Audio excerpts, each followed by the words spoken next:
Hello,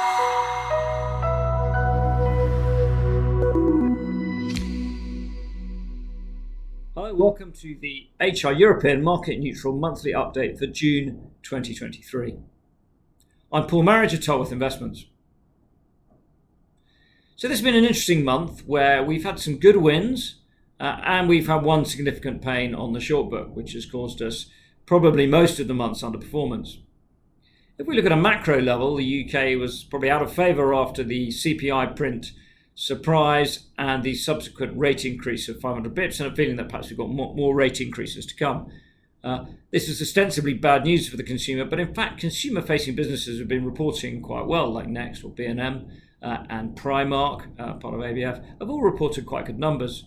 I think we see here the consumer being pretty resilient on the high street in particular, so retail as an activity, lower ticket, pubcos are doing reasonably well as well, but bigger ticket stuff, things you've got to save up and spend for, more difficult because perhaps you're spending more money on your food and drink and your mortgage in particular. So quite an interesting change there that we're aware of, and we're following our deep data sets in these areas to keep us on top of what's going on.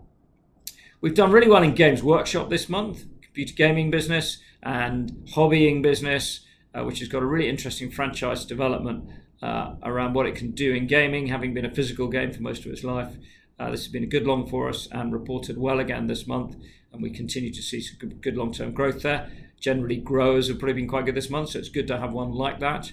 Our property, retail, real estate and consumer short stuff has obviously been a little bit better. Global growers have been better, so that sort of balance in the portfolio hasn't been too bad for us. We continue to add to high quality growth where we see it.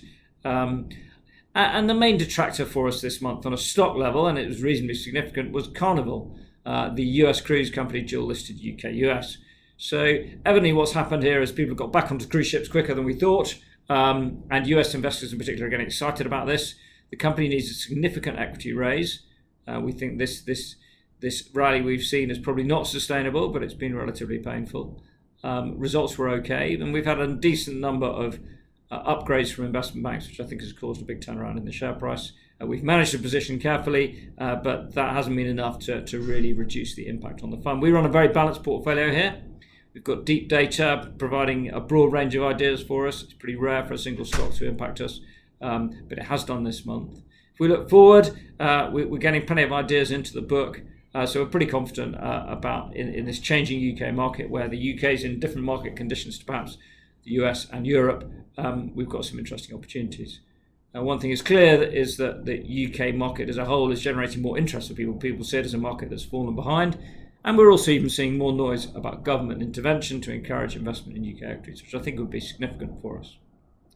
So on balance, a difficult month for the fund, but we enter the second half pretty confident that we continue to deliver positive returns overall, and we're not short of ideas and opportunities to do that for you. Thank you.